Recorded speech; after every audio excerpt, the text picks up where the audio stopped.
तो नमस्कार दोस्तों, आज हम बात करने वाले हैं एस टेट का। देखिए ये हम प्रीवियस ईयर क्वेश्चन लाए हैं, हिंदी का है, 2024 में पूछा गया था।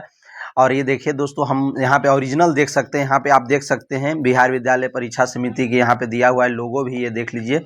यहाँ पे पूरा डिटेल में देखिए पेपर है, पेपर 1 है क्लास 9-10 के लिए जनरल हिंदी। और देखिए जनरल हिंदी मैंने वही हिंदी सब्जेक्ट आपका एग्जाम देखिए हुआ 25/5/2024 को। शिफ्ट 1 था, ये 10 से 12:30 मिनट, 2.5 घंटा आपको टाइम मिलेगा दोस्तों इस एग्जाम में। अब इसका प्रीवियस ईयर क्वेश्चन देखते हैं। तो आपके सामने पहला प्रश्न है, संधि के कितने भेद हैं?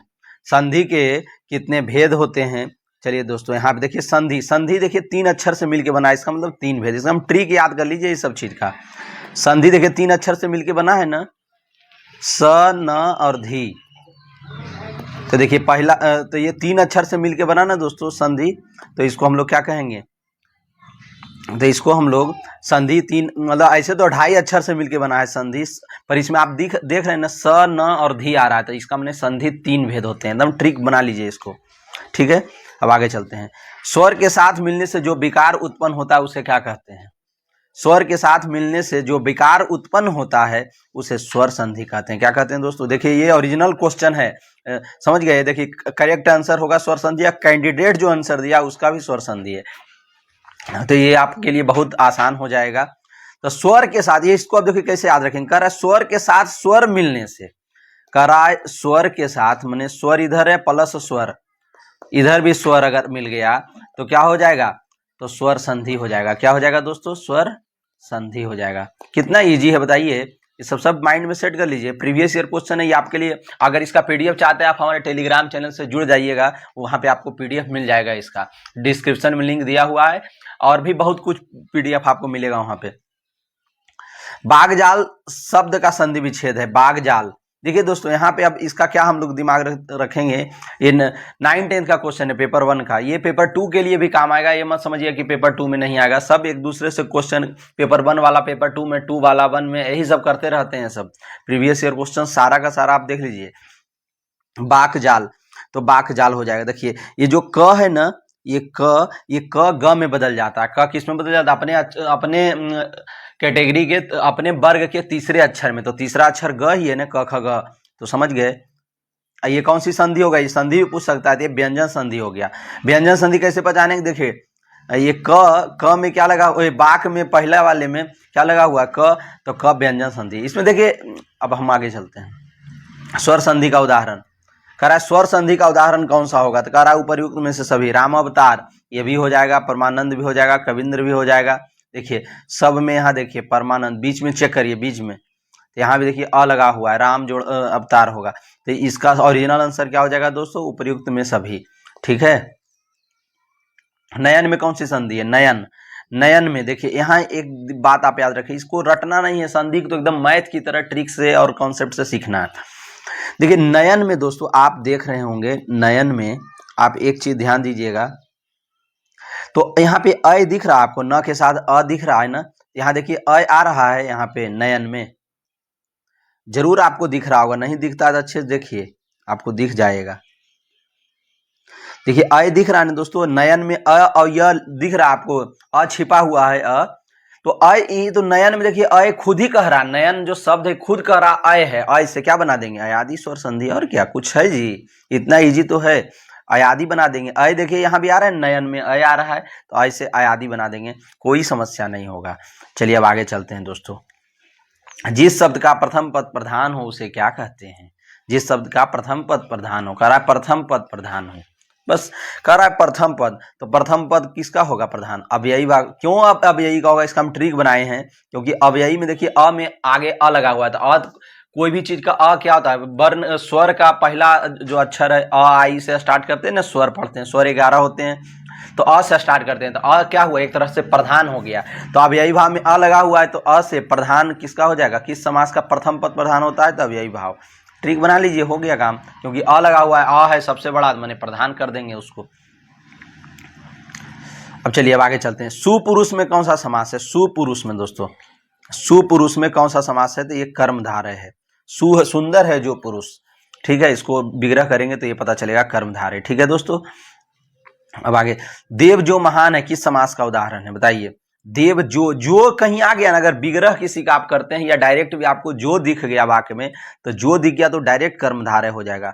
देव जो महान है, माने समझ गए, महादेव, तो ये क्या हो जाएंगे, कर्मधारय। एकदम माइंड में सेट कर लीजिए दोस्तों। जो आ जाए धनहीन, धन से हीन, देखिए धन से हीन। अगर अच्छा लग रहा वीडियो तो जरूर लाइक कीजिएगा दोस्तों, और कुछ हमारे लिए मोटिवेशन की अच्छी कुछ कमेंट कर दीजिएगा, ताकि हमारा मोटिवेशन बना रहे और आपके लिए हम अच्छा काम करते रहें। और आप हमको बताइए आपके लिए और क्या क्या चीज़ें हम ला करके दे दें कि स्टेट आप आराम से पास हो जाएं। आप जो कहेंगे हम सब पढ़ाने के लिए आपको तैयार हैं। बस आप कमेंट हमारे लिए कुछ पॉजिटिव और अच्छा सा लिख दीजिएगा, ताकि हमारा मनोबल बना रहे, हमारा मोटिवेशन बना रहे। और जब हमारा बना रहेगा तो हम आपको भी मोटिवेट करते रहेंगे, आप पढ़ाते रहेंगे इस तरह से। धन से हीन, देखिए दोस्तों यहाँ पे कह रहा है धन से हीन, ये तत्पुरुष समास हो जाएगा। क्या हो जाएगा?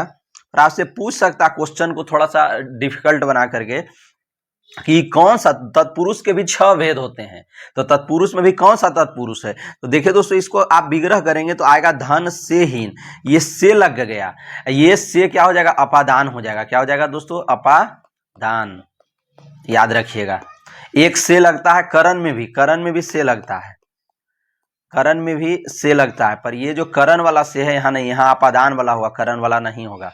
क्योंकि अपादान, अपादान में देखिए दान लगा हुआ, दान देना माने अपने से अलग करना। जब हम किसी चीज को किसी को दान कर देते हैं तो क्या होता है? अलग हो जाता है। बस माइंड में सेट कर लिए, धन से हीन माने धन से अलग है, धन से हीन माने धन से अलग, तो अलग हो गया तो अपादान हो गया। क्योंकि यहाँ दान खुद कर रहा, हम दान कर रहे हैं, दान करना माने अलग होना। जब अलगाव के संबंध में होगा तो ये अपादान हो जाएगा। अलगाव माने अलग होने के संबंध में अपादान हो, अ से अलग, अ से अपादान। एकदम माइंड में सब चीज ट्रिक सेट कर लीजिए, हमारा वाला आपको लाइफ टाइम काम आएगा दोस्तों। और करण में क्या होगा दोस्तों? करण में भी यहीं पे देख लेते हैं थोड़ा सा।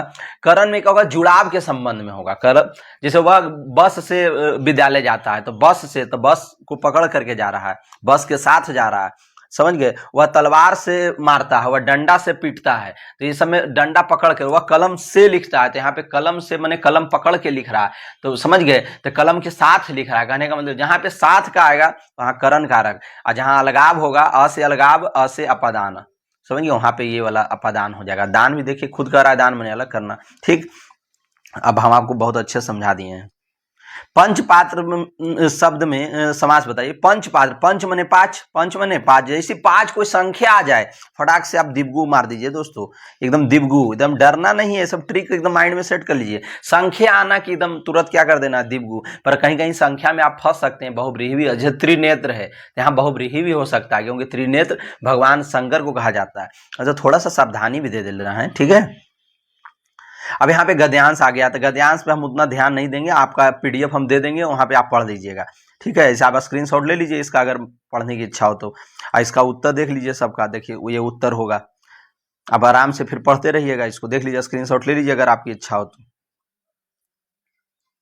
ठीक है दोस्तों, अब आगे चलते हैं। देखिए हम सब एक बार स्क्रीनशॉट के लिए हम दे रहे हैं थोड़ा थोड़ा, ये आप देख लीजिए। चलिए अब देखिए, मैत्री की राह बताने को भीषण, सबको सुमार्ग पर लाने को दुर्योधन को समझाने को भीषण, विध्वंस बचाने को भगवान हस्तिनापुर आए। पांडे की एक गद का दिया हुआ, एक पद का, ये पद का पैसेज है, तो इसको ये पूछ सकता है आपसे, ये लाइन, 2 लाइन यहाँ से दे देगा, पूछ देगा आपसे ये कहाँ से लिया गया। तो दोस्तों ये रश्मि रथी से है जी। ये कहाँ से है? रश्मि रथी से है। कहाँ से दोस्तों? रश्मि रथी से। इसका लेखक कौन है? रश्मि रथी के, रश्मि रथी के लेखक कौन है दोस्तों? तो रश्मि रथी के लेखक कौन है बताइएगा आप लोग। तो दिनकर जी, इनके लेखक कौन है? दिनकर, दिनकर जी, इज्जत के साथ इनका नाम लेना चाहिए भाई, ये दिनकर जी। और ये कब प्रकाशित हुआ था? 1952 में। कब? 1952 में। वहीं से रश्मि रथी के तीसरा खंड से लिया गया है। रश्मि रथी में 7 सर्ग हैं, ये तीसरे सर्ग से लिया गया है, इसे समझ लीजिए आप, ठीक है। और रश्मि रथी एक खंड काव्य है, याद रखिएगा ये सब। और दिनकर जी के द्वारा लिखा गया है, 7 सर्ग और 1952 में लिखा गया है, समझ गए। मैत्री की राह बताने को, सबको सुमार्ग पर लाने को, दुर्योधन को समझाने को, भीषण विध्वंस बचाने को भगवान हस्तिनापुर आए। पांडव का संदेशा लाए, दो न्याय अगर तो आधा दो, पर इसमें भी यदि बाधा हो तो दे दो। हम यहाँ पे टाइम वेस्ट अपना नहीं करेंगे, आपका भी नहीं करेंगे। चलिए, तो अब देखिए यहाँ पे इसका क्या क्या अर्थ होगा उसमें देख लीजिएगा दोस्तों। सुमार्ग का अर्थ क्या होता है? तो सही रास्ता। अब आगे चलते हैं, इसमें अगला क्वेश्चन क्या है? भगवान का पर्यायवाची, तो क्या होना चाहिए? उपयुक्त में से सभी होगा। अब आगे रचना की दृष्टि, हाँ आ गया हमारा क्वेश्चन भाई, रचना की दृष्टि से वाक्य का भेद। दो बात ध्यान रखिए, कह रहा है रचना की दृष्टि से वाक्य का भेद। और रचना देखिए कितने अक्षर से मिलकर बना है, र च और ना। रचना देखिए दोस्तों 3 अक्षर से मिलकर बना है, 1 2 3, बस बस बस। रचना के आधार पे वाक्य, तो इसका मैंने 3 भेद होगा। तो ट्रिक हमारा एकदम माइंड में सेट कर लीजिए, रचना के आधार पे बोले तो रचना 3 अक्षर से मिलकर बना है तो 3 भेद। ठीक है, चलिए यहीं पे हम बता देते हैं। अगर कह दे अर्थ के आधार पे, यहीं पे 2 तरह से क्वेश्चन पूछेगा, कहेगा अर्थ के आधार पे, अर्थ के आधार पे वाक्य, एक रचना के आधार पे पूछेगा, एक अर्थ के आधार। तो अर्थ से अगर बोले तो अ से 8 होता है। देखिए दोस्तों अ से क्या होता है, 8 होता है ना, तो 8 हो जाएगा। क्या हो जाएगा, अर्थ के आधार पे अगर वाक्य का भेद पूछे तो 8 हो जाएगा। और रचना के आधार पे तो रचना को गिन दीजिए, 3 अक्षर से मिलकर बना है तो 3 भेद। ये सब सारा ट्रिक आपको हम दे रहे हैं, एकदम मजा आ जाएगा आपको, एग्जाम में एकदम कंफ्यूजन नहीं होगा। जो मेहनत करेगा वह सफल होगा। किस सर्वनाम का उदाहरण है, हम बताए थे दोस्तों आपको सर्वनाम का 6 भेद होता है। कितना भेद होता है, 6 भेद। ट्रिक क्या बताए थे, 6 भेद क्यों होता है इसका हम ट्रिक बताए थे कि इसका छोटा भाई है संज्ञा, संज्ञा का 5 बच्चा है तो सर्वनाम ने कहा कि हम 6 बच्चा रखेंगे, 1 बच्चा हम ज्यादा रखेंगे। हम कहें ठीक है भैया तुम रख लो 6 बच्चा ज्यादा, कोई टेंशन हमें नहीं है। ठीक है, तो सर्वनाम का कई बच्चा हो गया, 6 बच्चा। इसका हम ट्रिक बताए थे आपको दोस्तों, पनीस 231, पनीस 2 3 1, प से 2 होगा, वाचक पुरुष वाचक, नी से निजवाचक, निश्चयवाचक और निश्चयवाचक, स से 1 होता है, स से संबंधवाचक। ये ट्रिक भी हमारा आप नोट कर लीजिए, सब स्क्रीनशॉट ले लीजिए। यूट्यूब पे किसी कोई ये सब नहीं बताया दोस्तों, हमारा सब इनोवेशन है, हम ये सब का आविष्कार किए हैं, समझ गए। तो अब देखिए जो अगर आ गया दोस्तों संबंध, जो सो जिसका उसका, जैसे जो करेगा तो जो आ गया तो संबंध वाचक हो जाएगा। इसमें और कुछ आ सकता है, जिसकी लाठी उसकी बेहतर, जिसकी आ गया ना, जिसकी भी क्या हो जाएगा, देखिए जिसकी उसकी आ गया, जो सो आ गया, समझ गए। तो इस तरह का जब बात आ जाए तो संबंध वाचक हो जाएगा, समझ गए। चलिए जैसा करोगे वैसा भरोगे, तो जैसा आ गया तो जैसा आ गया तो संबंध वाचक हो गया। जैसा करोगे वैसा भरोगे तो जैसा आ गया तो संबंध वाचक। सब ट्रिक बना लीजिए। अब प्रश्नवाचक में क्या होगा, प्रश्नवाचक में क्या, किसको, कब, क्यों, ये सब शब्द अगर आ गए तो प्रश्नवाचक सर्वनाम। निश्चय में यह वह, निश्चय में यह वह और ये वे, यह वह ये वे निश्चय में हो जाएगा। और निजवाचक में स्वयं, निजवाचक में स्वयं आप। देखिए ये सब काम वीडियो भी हम पहले दे चुके हैं, स्वयं आप ही, अपने आप। देखिए हम पूरा डिटेल में आपको इसलिए पढ़ा रहे हैं कि आपको काम आएगा। अपने आप या खुद, एक इसमें एक और भी आ सकता है खुद। देखिए हम बता दिए, इससे ज्यादा हम क्या बताएंगे आपको। थोड़ी चीनी में, थोड़ी चीनी चाय में डालिए। देखिए थोड़ी चीनी अगर कह रहा है दोस्तों, चीनी को हम लोग माप तो सकते हैं ना माइंड में। अगर आप किस विशेषण का उदाहरण है, विशेषण कितने अक्षर से मिलकर बना है मेरे दोस्त, 1 2 3 और 4। तो विशेषण कितना, अगर कहेगा विशेषण का कितना बच्चा, तो 4 बच्चा। विशेषण कितना बच्चा, 4 बच्चे। 4 बच्चा माने 4 भेद। एकदम ट्रिकवा हमारा सब सेट कर लेंगे ना, आपको लाइफ टाइम काम आएगा। और इस तरह से कोई पढ़ाता भी नहीं है। तो विशेषण 4 अक्षर से मिलकर बना मैंने 4 बच्चा। और 4 बच्चा इसका कौन कौन है दोस्तों, इसका भी हम देखिए ट्रिक हम दिए थे, GS-PS। जी से गुणवाचक, यस से संख्यावाचक, पी से परिमाणवाचक, यस से सार्वनामिक। लास्ट में जो यस है इससे सार्वनामिक विशेषण होता है। ठीक है, अब यहीं पे हम देखिए सबको एकदम पूरा ऑपरेशन चीड़ फाड़ करके रख देंगे, विशेषण का औकात नाप देंगे दोस्तों। कुछ है जी विशेषण में, कुछ नहीं है। देखिए अब यहाँ पे गुणवाचक, कोई भी शब्द में कैसा कैसी लगा के आप क्वेश्चन कर लीजिएगा, किसी भी वाक्य में जो उत्तर देगा गुणवाचक हो जाएगा। परिमाणवाचक में क्या होगा दोस्तों, कितना। परिमाणवाचक में क्या होगा, कितना। और इसमें भी संख्यावाचक का भी कितना होगा, ये दोनों का कितना होता है। और सर्वनामिक में क्या होगा ना, सर्वनाम शुरू में रहेगा, संज्ञा के पहले सर्वनाम, सर्वनाम के बाद तुरंत संज्ञा रहेगा। ऐसे आप सेट करिए, पहले सर्वनाम, 1 नंबर पे सर्वनाम, और इसके बाद तुरंत कौन आएगा, संज्ञा। ठीक है, 2 नंबर पे संज्ञा। कोई भी वाक्य में अगर आप देख रहे हैं तो सर्वनाम पहले रहेगा, उसके बाद तुरंत संज्ञा रहेगा। जैसे देखिए हम समझा रहे हैं आपको, जैसे कहते हैं उसकी टोपी, अगर कहते हैं उसकी टोपी, तो उसकी टोपी मैंने टोपी देखिए संज्ञा आ गया, और उसकी क्या हो गया, सर्वनाम हो गया। तो उसकी टोपी क्या हो जाएगा, ये सार्वनामिक विशेषण हो जाएगा। ठीक है दोस्तों, जैसे कह देते हैं मेरा घर, तो घर हो गया संज्ञा, संज्ञा का क्या लग गया, मेरा। तो मेरा यहाँ पे क्या हो जाएगा, सार्वनामिक विशेषण। सर्वनाम पहले आएगा, सर्वनाम खुद कर रहा है कि हम सार्वनामिक है, मैंने हम पहले आवेंगे। सर्वनाम नम में सह सर्वनाम, तो सर्वनाम पहले आएगा, इसके बाद तुरंत लगे हाथ कौन आएगा, संज्ञा आएगा। और संख्यावाचक विशेषण और परिमाणवाचक विशेषण में हम लोग ध्यान देंगे दोस्तों। अब थोड़ा सा इरेज कर देते हैं, आप लोग स्क्रीनशॉट लेना ले लीजिए। देखिए आपको हम पूरा डिस्क्राइब इसीलिए करते हैं कि आपको पूरा कॉन्सेप्ट क्लियर हो जाए। गुणवाचक में क्या होगा, कैसा, जैसे मेरा भाई मोटा है तो मेरा भाई कैसा है, तो कैसा का उत्तर क्या मिला, मोटा, मोटा मिला ना। या कोई रंग अगर आ जाए, ठीक है, मेरा कमीज लाल रंग का है, मेरा कमीज कैसा है, मेरा कमीज कैसा, मेरा कमीज लाल है, तो कैसा का उत्तर रंग, कोई भी रंग, रंग अगर दे दे तो गुणवाचक में। आप परिमाणवाचक में क्या होगा दोस्तों, मापने तौलने वाला चीज। तो इसका ये दोनों जो है ना, परिमाणवाचक और संख्यावाचक, ये दोनों कितना से मिल जाएगा आपको, कितना का। पर ये ध्यान देंगे, संख्यावाचक में काउंट वाला रहेगा, इसमें भी दोनों में निश्चित और अनिश्चित दोनों का भेद होता है। निश्चित माने परिमाणवाचक में निश्चित कैसा होता है, आपको हम बता देते हैं यहीं पे, क्योंकि आपके विशेषण से 4-5 प्रश्न पूछता है, इसलिए हम बता रहे हैं। तो हाँ, तो परिमाण अगर आप देखिए, यहाँ पे हम ज़्यादा नहीं छेड़ेंगे क्योंकि बहुत ज़्यादा टाइम वेस्ट हो जाएगा। कहेंगे तो अगले वीडियो में हम विशेषण का स्पेशल बना देंगे, आप हमें कमेंट कीजिएगा, ठीक है। हम यहाँ पे बहुत बता दिया आपको। जिसके हृदय में दया नहीं है, जिसके हृदय में दया नहीं है उसको क्या कहते हैं, तो निर्दय कहते हैं, ठीक है। आजकल पढ़े लिखे लोग नौकरी के लिए खाक छानते फिरते हैं, इसमें रुक जाइए, इसको हम कर देते हैं। हाँ, आजकल पढ़े लिखे लोग खाक छानते फिरते हैं। तो ये कह रहा है खाक छानना मुहावरे का अर्थ क्या होता है, दर दर भटकना। कुछ है जी, कितना इजी है। अब पत्नी का पर्यायवाची सब बताइए दोस्तों, पत्नी का पर्यायवाची देखिए क्या होगा यहाँ पे, ये भार्या हो जाएगा। आत्मजात, तनया, दुहिता, ये बेटी का होता है, क्या होता है दोस्तों, ये सब बेटी का होता है, याद रखिएगा। भार्या माने पत्नी होता है। उद्देश्य के विषय में जो कुछ कहा जाए, करा उद्देश्य के विषय में, माने उद्देश्य के बारे में नहीं, उद्देश्य के विषय में जो कुछ कहा जाए उसको क्या कहते हैं, विधेय। उद्देश्य और विधेय याद रखिएगा। उद्देश्य अक्सर कर्ता को उद्देश्य कहा जाता है, ये उद्देश्य किसको कहा जाता है, कर्ता को। तो कर्ता के बाद जो होता है सब विधेय होता है, याद रखिएगा, ठीक है।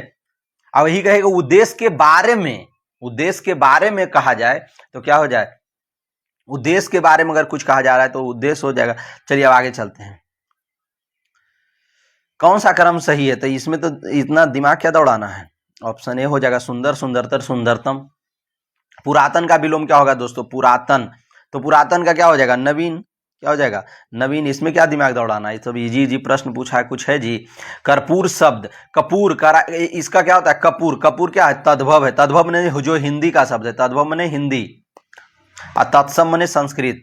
तत्सम देखिए स लगाए ना, स से संस्कृत बना दिए, जो संस्कृत का शब्द है, जो संस्कृत से आया है, एकदम डायरेक्ट लिया गया। और तत्सम को जो तोड़ते हैं ना, तत्सम को तोड़ करके हिंदी बना देते हैं, उसको देखिए। तो कर्पूर को कर्पूर बोला जाता है, कर्पूर, समझ गए। इसके ऊपर में र ऐसे लगा देते हैं तो हो गया तत्सम, और तद्भव बनाने के लिए कपूर। कर्पूर देखिए संस्कृत में बोला जाता है, ठीक है। आगे चलते हैं।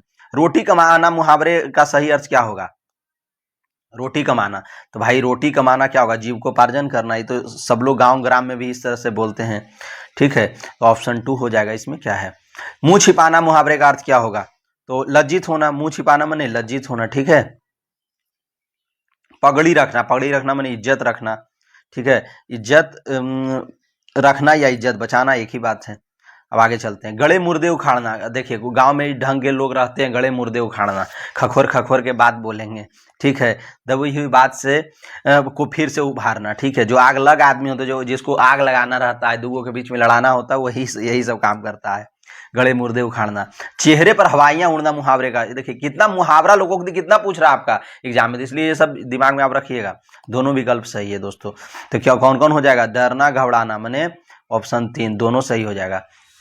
इनमें कौन सा वाक्य अशुद्ध है, कौन सा वाक्य अशुद्ध है, तो अशुद्ध का माने गलत है। तो शहीदों का देश नहीं दोस्तों, ये वाला गलत है, ऑप्शन 2। शहीदों का ने, इसको क्या बोलना चाहिए, देश शहीदों का। शहीदों का देश माने क्या हो गया, सब लोग मर गया का। शहीद माने जो देश के लिए जिनका निधन होता है, देश के लिए अपने प्राण न्यौछावर कर देते हैं, उसको शहीद बोला जाता है। तो शहीदों का देश मतलब फिर तो देश में कोई रहेगा ही नहीं, तो बात गलत लिखा है। इसका सही क्या होगा, शहीदों का देश सदा आभारी रहेगा। ये सही नहीं है, मैंने ये कह रहा है कि ये कह रहा गलत है, ये समझिए, ये गलत कह रहा, अशुद्ध है। चलिए आगे चलते हैं। इनमें कौन सा वाक्य अशुद्ध है, फिर देख रहिए शुद्ध अशुद्ध वाक्य आपके एग्जाम में बहुत पूछता है, इसलिए दिमाग में रखिएगा दोस्तों। लाल किला लाल पत्थरों से बनी है, ये देखिए आपका सही हो जाएगा, ठीक है। वाक्य अशुद्ध है, वाक्य अशुद्ध, अशुद्ध माने गलत। गलत कौन सा है, देखिए अशुद्ध अशुद्ध वाक्य को ध्यान से देखेंगे तो आपको आराम से इसका उत्तर पता चल जाएगा। इसमें कोई ये टेंशन वाली बात नहीं है, अशुद्ध समझ। इसलिए हम यहाँ पे ज्यादा नहीं मतलब वर्णन कर रहे हैं, क्योंकि बहुत सारा क्वेश्चन है। इसको आप ध्यान से देखेंगे तो आपको खुद समझ में आ जाएगा क्या गलती है। अब आप तो टीचर बनने वाले भाई, यह स्टेट है बच्चों, अगर यही आप 9, 10, 11, 12 के रहते तो हम एक एक बात आपको बताते हैं शुद्ध अशुद्ध क्यों है, पर आपको हम क्या बताएंगे, आप तो खुद उतना भर आपके पास माइंड में है चीजें, कौन गलत है कौन सही है। देखिए इसमें ये होगा सही, यह हमारे आगामी नेता हैं, नहीं भावी नेता होना चाहिए था, क्या होना चाहिए था, भावी नेता। ठीक है, कौन सा वाक्य अशुद्ध है, फिर कह रहा है, देखिए अशुद्ध कितना क्वेश्चन आ रहा है, देख लीजिए आप खुद। वह लड़का पीटता है, वह लड़का पीटता है, ये देखिए अशुद्ध है, ये अशुद्ध है, समझे दोस्तों। राधा की गुड़िया बहुत सुंदर, हाँ यहाँ आगे पदबंध। पदबंध में देखिए आप लोग पदबंध से बहुत डरते हैं, पहले पदबंध का औकात नापते हैं, थोड़ा सा देख लीजिएगा। तो पदबंध, प से पदबंध, प से पाँच, पहला इसमें क्वेश्चन ऐसे भी पूछ सकता है पदबंध के कितने भेद होते हैं, तो प से पदबंध, प से पाँच, पदबंध के 5 भेद होते हैं। कहेंगे कौन कौन सर, तो 4 तो दोस्तों यहीं पे दे दिया है। संज्ञा पदबंध, हाँ यहाँ पे टिक नहीं लगाएंगे, टिक लगाएंगे तो आप लोग कहेंगे कि टिक लगा दिए हैं। तो संज्ञा पदबंध 1 नंबर में संज्ञा, फिर 2 नंबर में सर्वनाम, 3 नंबर में विशेषण, और फिर 4 नंबर में क्रिया विशेषण। एक अगर छूट रहा है तो कौन वाला पदबंध छूट रहा है, क्रिया पदबंध। एक 5वां क्या हो जाएगा दोस्तों, ये 5वां एक हो जाएगा क्रिया पदबंध। कौन पदबंध, क्रिया पदबंध। ठीक है, 4 तो यहाँ दिया, ये 5वां क्रिया पदबंध, तो यही है 5। तो आपको देखिए अब यहाँ पे पदबंध के नाम से आप डर जाते हैं कि भाई अब टीचर भी ऐसा पढ़ाते हैं कि आप डर जाते हैं। डरना नहीं है, देखिए एकदम ईजी तरीके से बता रहे हैं आपको। जैसे यहाँ पे कह दिया, अंडरलाइन कर ही दिया है बहुत सुंदर, बस डरना नहीं है दोस्तों। करना क्या है, बहुत सुंदर, हमको पदबंध नहीं देखना, हमको देखना है बहुत सुंदर क्या है, संज्ञा है, सर्वनाम है, विशेषण है, क्रिया क्या है, पहले ये पता लगाइए। तो ये विशेषण है, सुंदरता क्या है, एक प्रकार का क्या है, विशेषण है, तो ये विशेषण हो जाएगा। हमको पदबंध नहीं ध्यान देना, हमको ध्यान देना ये कौन चीज है, मतलब संज्ञा सर्वनाम विशेषण क्रिया में कौन सा चीज है, क्रिया तो होगा नहीं, तो क्रिया काम खत्म हो गया। सुंदर, सुंदर देखिए राधा की गुड़िया कैसी है, तो कैसा कैसी का उत्तर जो दे देगा, हम बताए थे ना, विशेषण हो जाएगा।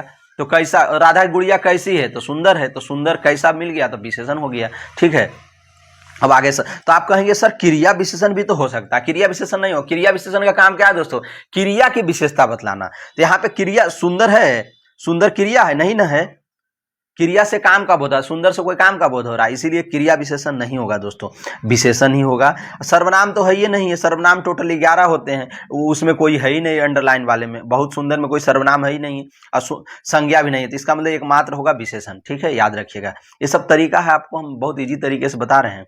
वाक्य के उस भाग को जिसमें एक से अधिक परस्पर संबंध होकर अर्थ देखते हैं किंतु पूरा अर्थ नहीं देते, क्या पदबंध कहलाते हैं। देखिए पदबंध से कितना क्वेश्चन है, हम जैसे पढ़ा रहे हैं बस इतना कोई आप माइंड में रखिए ना, आपका काम हो जाएगा। पदबंध ऐसे आप टीचर से अलग तरीके से भी पढ़ दीजिए। दशरथ के राजा, यहाँ अयोध्या के राजा, यहाँ राजा होना चाहिए। दशरथ के 4 पुत्र थे, कौन सा पदबंध है, देखिए यहाँ पे आप दिमाग दौड़ाएंगे दोस्तों। यहाँ पे देखिएगा अंडरलाइन नहीं किया है, तो इसके बाद भी हम लोग को इसमें पता लगाना है। तो यहाँ पे देख रहे हैं अयोध्या, राजा, दशरथ, पुत्र, ये सारे के सारे क्या आ रहे हैं, सब संज्ञा का रूप है सब, तो इस संज्ञा पदबंध हो जाएगा। देखिए सब संज्ञा, अयोध्या संज्ञा, राजा संज्ञा, दशरथ संज्ञा, पुत्र संज्ञा, सब संज्ञा है, जिसका मैंने संज्ञा पदबंध होगा। नहीं भी अगर अंडरलाइन किया है तो फिर भी हमको टेंशन नहीं लेना है। ठीक है, तो संज्ञा पदबंध, देखिए आंसर में भी दिया है ना संज्ञा पदबंध। चलिए आगे चलते हैं। अब देखिए यहाँ पे ध्यान देंगे दोस्तों, कछुआ धीरे धीरे चलता है, चलना यहाँ पे देखिए क्या है, क्रिया है, चलना क्या है, क्रिया है ना, क्रिया की विशेषता बदला रहा है, क्रिया की विशेषता बदला रहा है क्या, धीरे धीरे, ये धीरे धीरे क्या एक तरह के क्रिया का विशेषता बदला रहा है। क्रिया ने चलना, कैसे चलता है, तो धीरे धीरे। तो अब कैसे देखिए 2 जगह आता है दोस्तों, एक विशेषण में गुणवाचक विशेषण अगर पकड़ना है ना, तो वहां भी कैसे लगाएंगे, पर वहां पर कैसे संज्ञा सर्वनाम के साथ लगाते हैं, संज्ञा या सर्वनाम के साथ लगाना है। और क्रिया विशेषण में भी कैसे करके क्वेश्चन आपको पकड़ना है, तो क्रिया विशेषण का कैसे करेंगे, क्रिया विशेषण में क्रिया के साथ कैसे लगाना है। तो यहाँ क्रिया क्या है, चलना, तो चलना के साथ आपको लगा दीजिए कैसे, कैसे चलता है, तो कैसे चलता है, तो धीरे धीरे। तो चलना का विशेषता बदला रहा है, क्रिया का विशेषता, इसका मतलब क्या दोस्तों, क्रिया विशेषण पदबंध है, कुछ है जी, औकात देखिए, नाप दिए ना अभी आपके सामने, समझ गए ना। देश के लिए शहीद हुआ सुभाष सच्चा देशभक्त था, क्या इसमें संज्ञा, देखिए सुभाष कह रहा है, यहाँ पे मेन बात ये ध्यान देना है, सुभाष का एक तरह का संज्ञा है, समझ गए। देश के लिए शहीद हुआ, तो देश भी संज्ञा हो गया, शहीद भी हो गया, समझ गए। तो संज्ञा आ गया, तो यहाँ पे संज्ञा पदबंध हो गया, कोई झमेला ही नहीं है। क्रिया के कथ रूप को क्या कहते हैं, वाच्य कहते हैं, क्या कहते हैं दोस्तों, वाच्य। क्रिया के कथ रूप को बाच। यहीं पे हम एक और बात कर दें, पूछ देगा बाच के कितने भेद होते हैं। बाच देखिए 3 अक्षर से मिलकर बना है दोस्तों, ऐसे तो है 2.5 अक्षर, पर आपको दिख रहा है 1 अक्षर, 2 अक्षर और 3 अक्षर, माने 3 भेद। कितना भेद? देखिए 3 भेद। बाच के 3 भेद कहिएगा कौन कौन सर? कर्तृवाच, कर्मवाच और भाववाच। कौन कौन? कर्तृवाच, कर्मवाच और भाववाच। देखिए 3 भेद होता है, समझ गए? 3 भेद बाच के। देखिए दिखा दिए ना, ऐसे तो 2.5 अक्षर से मिलकर, तो 2.5 का हम ट्रिक बनाने के लिए 3 कर दिए, कोई दिक्कत है?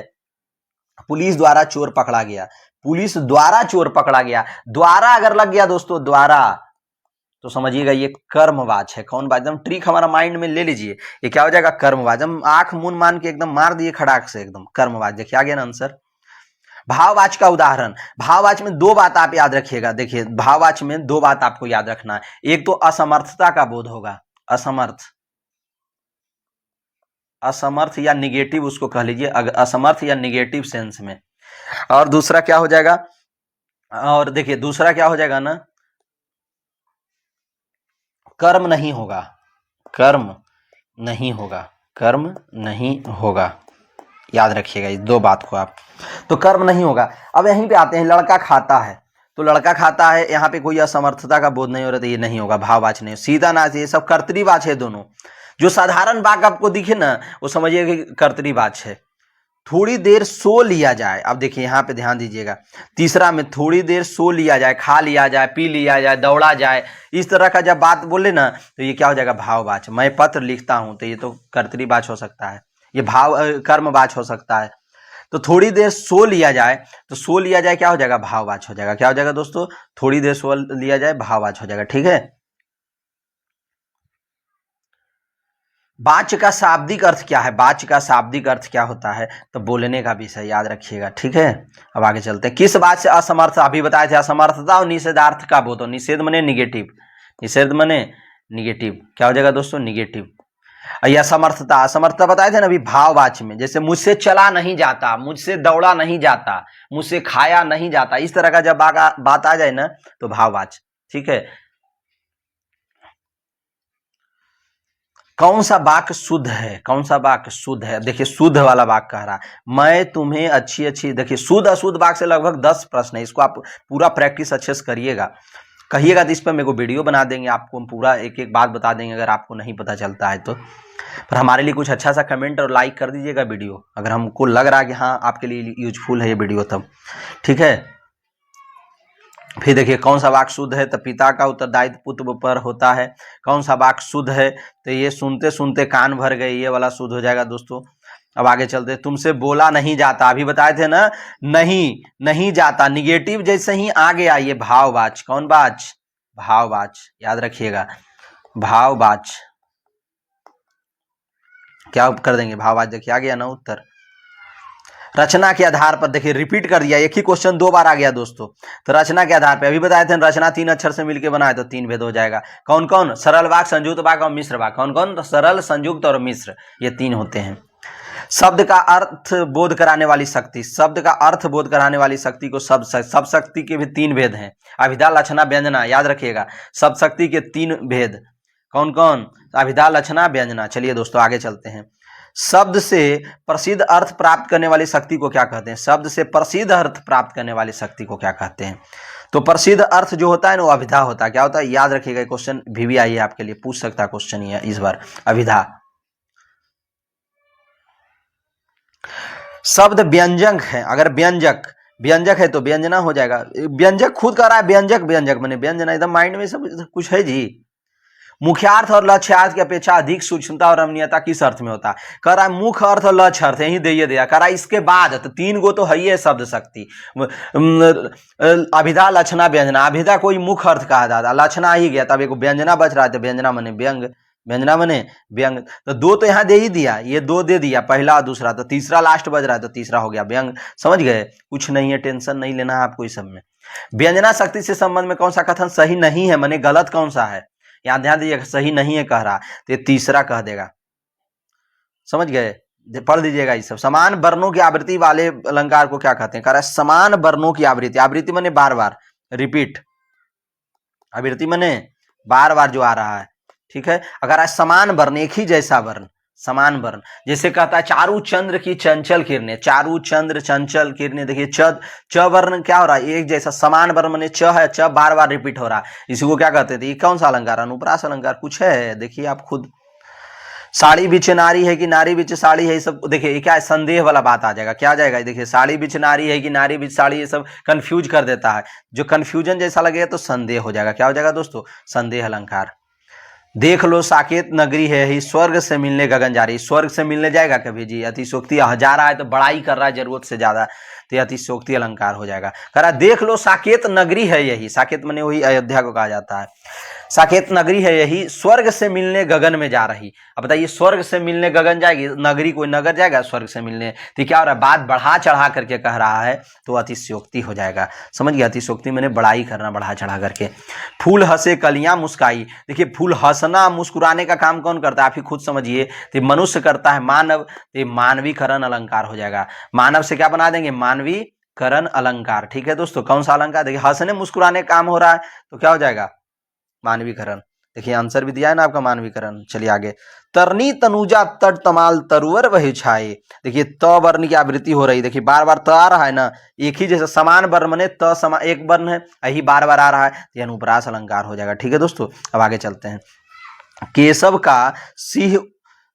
का सिंह दहाड़ उठा मानो पहाड़, देखिए अब यहाँ पे हमको ध्यान देना है एक बात को, यहाँ पे देखिए ध्यान से पढ़िएगा, मानो, मानो, जानो, जनहू, मनहू, इस तरह का लिखा हुआ रहेगा ना दोस्तों, तो उत्प्रेक्षा अलंकार हो जाएगा, एकदम सीधा एक बात, एक पॉइंट पकड़ लीजिए ना, एक शब्द, आपका काम देखिए निकल जाएगा। उत्प्रेक्षा अलंकार बहुत, इससे 5-7 प्रश्न पूछा दोस्तों आपके एग्जाम में, 5 से 7 प्रश्न, कितना, 5 से 7 क्वेश्चन पूछा है।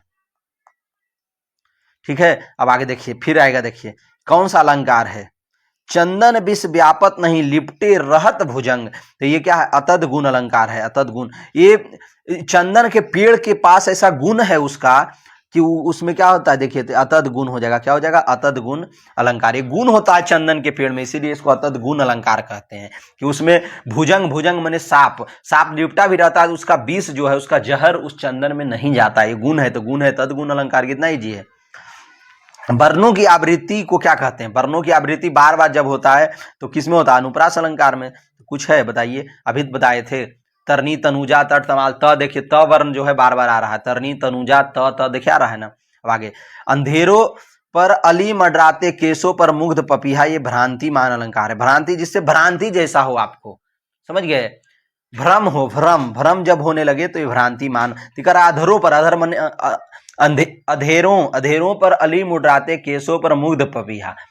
चलिए अब आगे चलते हैं, तू रूप है किरण में सुंदर है सुमन में, ये उल्लेख हो जाएगा, क्या हो जाएगा दोस्तों, उल्लेख किया जा रहा है। चलिए अब आगे चलते हैं, रूपक अलंकार का उदाहरण है, रूपक, रूपक माने रूप की जब बात हो, मतलब रूपक माने, इसको हम बताएंगे, अच्छा से रुकिए, यहाँ पे क्या होगा, रूपक अलंकार, ये मन रूपी सागर, देखिए इसको जब व्याख्या करेंगे तो आ जाएगा ऐसे, मन रूपी सागर, मन रूपी लहर, बूढ़े, तो इस तरह से रूपी बना देंगे, जब उसका हम लोग अर्थ निकालेंगे तो समझिएगा वो रूपक अलंकार हो जाएगा। ठीक है दोस्तों, अब आगे चलते हैं, रेशमी कलम से भाग लेख, रेशमी कलम से भाग लेख लिखने वाले में कौन सा अलंकार, रेशमी कलम से भाग लेख, भाग रूपी लेख, भाग रूपी, यहाँ देखिए भाग रूपी लेख, तो रूपी माने रूपक हो गया। चलिए रूपक ढूंढे, इसमें बताइए रूपक ढूंढे दोस्तों, शशि रूपी मुख पर, शशि रूपी, यहाँ पे देखिए इसका जब अर्थ निकालेंगे जैसे आएगा, शशि रूपी मुख पर, रूपी माने रूपक, आ गया समझ में।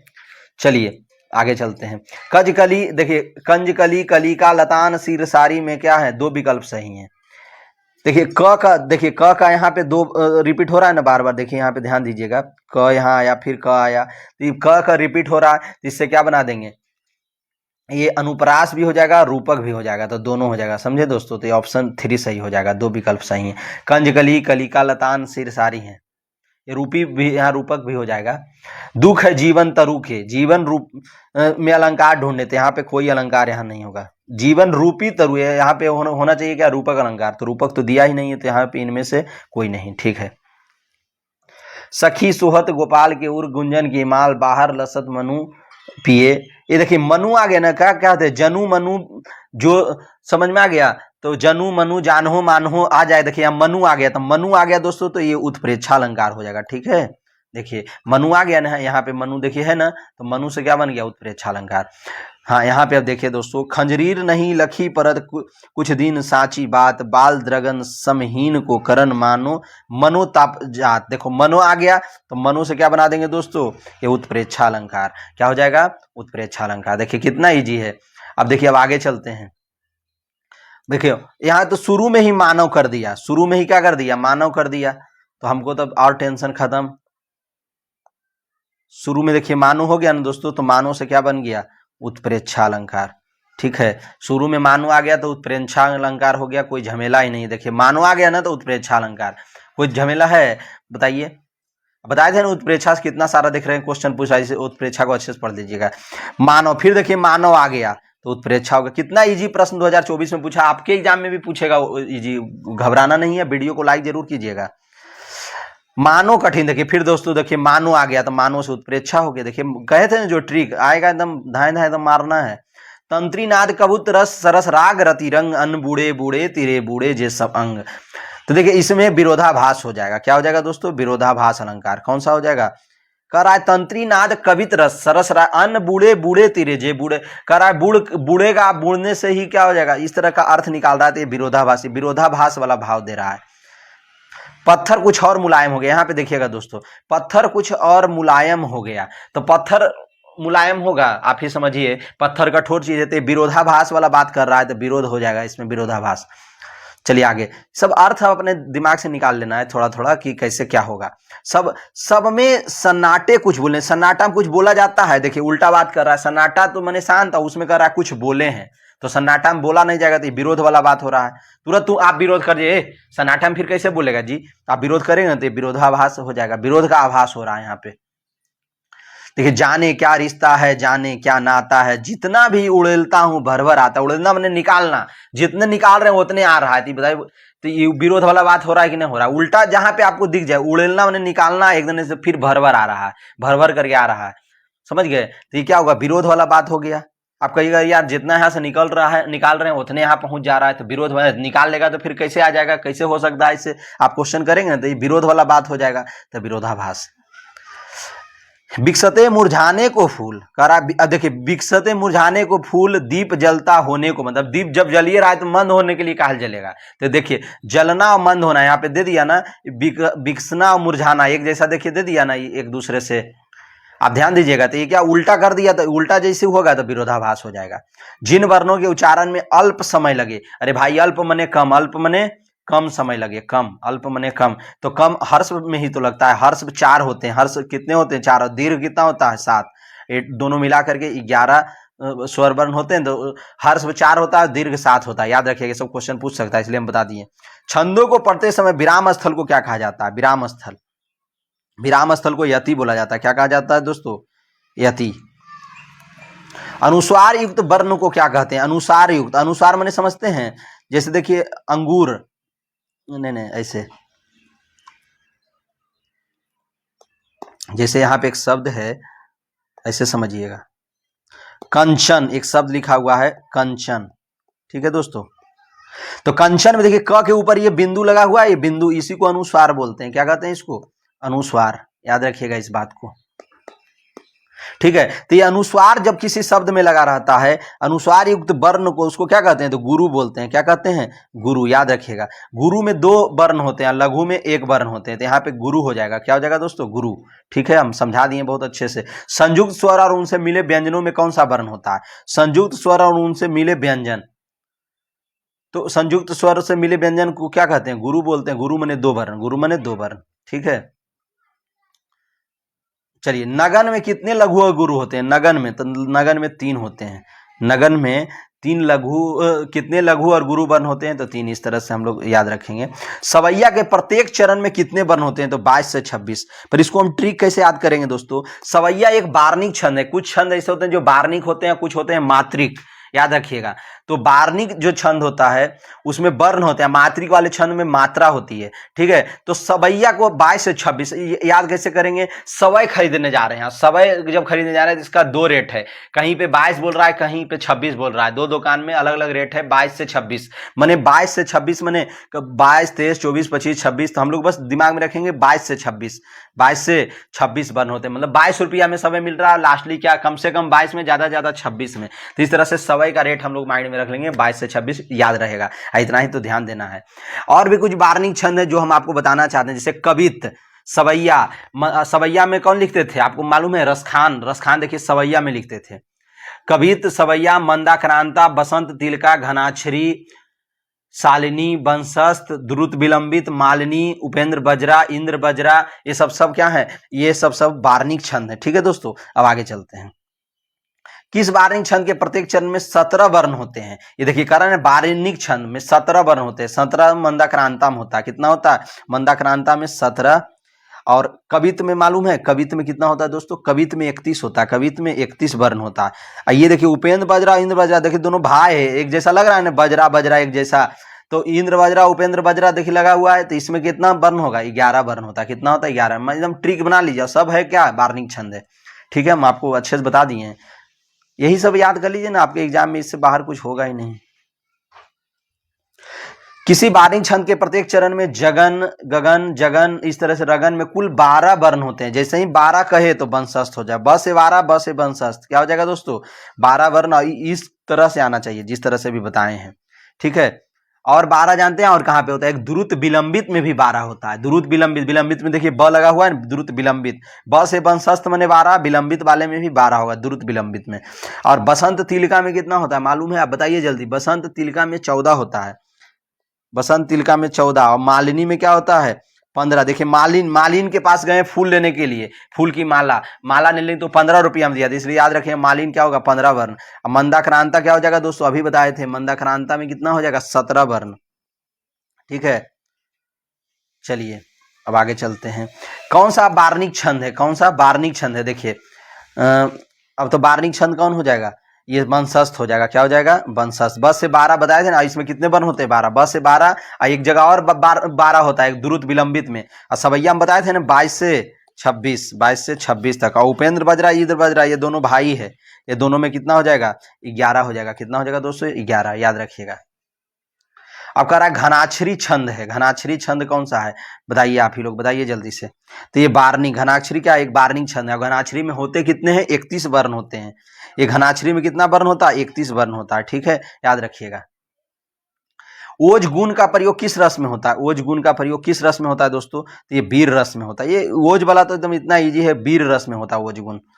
काव्य गुणों में राजा किसे कहा गया, काव्य गुण 3 होते हैं, ओज, प्रसाद और माधुर। तो राजा किसे माना गया है, तो प्रसाद को, ये प्रसाद गुण को राजा माना गया है। जैसे रस में राजा श्रृंगार रस को माना जाता है ना, उसी तरह से काव्य गुण में राजा किसको माना जाता है, प्रसाद गुण को, याद रखिएगा ये सब बात। बुंदेले हर बोलो के हमने सुनी कहानी थी, खूब लड़ी मर्दानी वह तो झांसी वाली रानी थी।